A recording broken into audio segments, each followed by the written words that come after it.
সারা পৃথিবীতে এ পর্যন্ত যত মানুষ মারা গেছে, এতে বলেন রয়্যাল বেঙ্গল টাইগার, লায়ন, বাঘ, ভাল্লুক, সিংহ, এতে কামড়াইয়া, এতে মানুষকে ভক্ষণ করে যে পরিমাণ মানুষকে নিহত করেছে, তার থেকে বেশি নিহত করেছেন ছোট্ট একটা প্রাণী, প্রাণীটির নাম মশা। এই মশায় কামড়িয়ে পৃথিবী থেকে কত কোটি মানুষ অদ্য পর্যন্ত যে বিদায় করছে, সৃষ্টিকর্তা ছাড়া অন্য কেউ এটার হিসাব রাখে নাই। এই মশার কামড়ে অনেক রোগ হয়, বিশেষ করে ফাইলেরিয়া, ম্যালেরিয়া, চিকুনগুনিয়া, ডেঙ্গু, এরকমের অনেক রোগ কিন্তু হয়ে থাকে মশার কামড়ে। এবং একটা সময় দেখা যায় যে এটা প্রাণঘাতী হয়ে ওঠে। তো এই প্রাণঘাতী একটা রোগের নাম ডেঙ্গু। এই ডেঙ্গুর উপরে কিছু আলোচনা করব। আসসালামু আলাইকুম রহমতুল্লাহি ওবারাকাতুহু। আমি ডাক্তার মীর শহীদুল ইসলাম। আমার চেম্বার শুভেচ্ছা 255, ঐতিহ্যবাহী শেখ ঘাট, সিলেট। গুগলে গিয়ে ডাক্তার মীর শহীদুল ইসলাম কথাটি লিখে সার্চ দিলে আপনি আমার সম্পর্কে বিস্তারিত তথ্য পেয়ে যাবেন। দর্শক শ্রোতা, আলোচনা করব ডেঙ্গুর উপরে। ডেঙ্গু কি? এটা কেন হয়? কি কারণে হয়? এর ওষুধ কি? এর চিকিৎসা কি? কি কি ক্ষতি হতে পারে?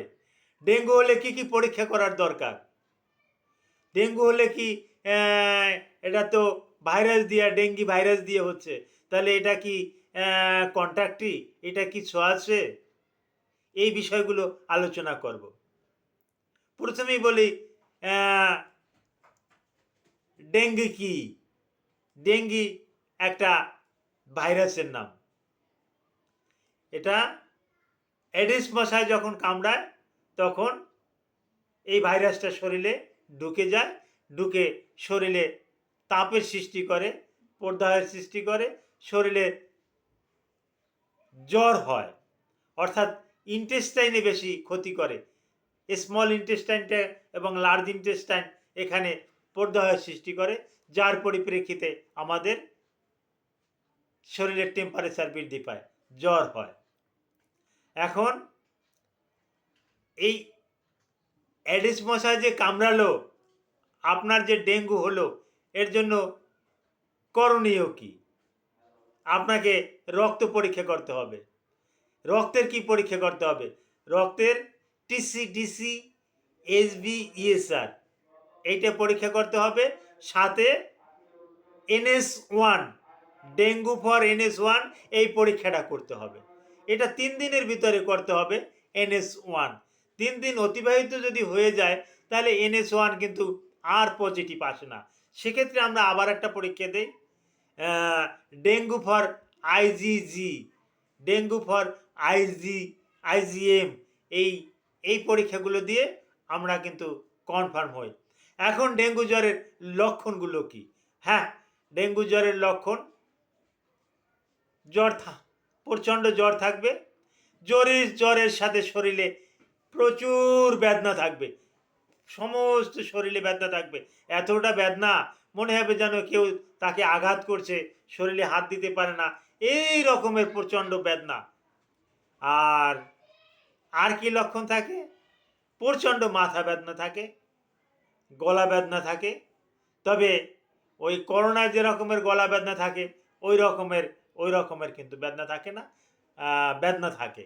আর করোনা যে রকমের এই নেজাল কনজাকশন হয়, এখানেও কিন্তু নেজাল কনজাকশন হইতে পারে, স্টিফনেস অফ নেজাল স্টিফনেস, এটা কিন্তু হতে পারে। আর শরীরে 2-3 দিন পরে, জ্বর আসার 2-3 দিন পরে শরীরে কোথাও কোথাও র্যাশ দেখা দিতে পারে, গুটি গুটি দানা দানা দেখা দিতে পারে। আর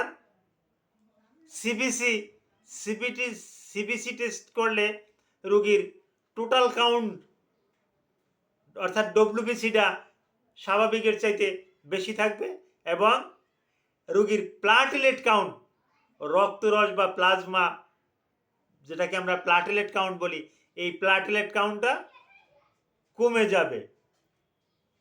আশা করি আপনাদেরকে এতটুকু বুঝাতে পারছি। এখন আসি এর চিকিৎসায়।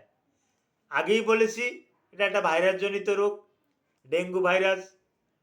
ভাইরাসের অ্যাগেনস্টে, এই ডেঙ্গু ভাইরাসের অ্যাগেনস্টে অদ্য পর্যন্ত কোনো চিকিৎসা আবিষ্কার হয়নি।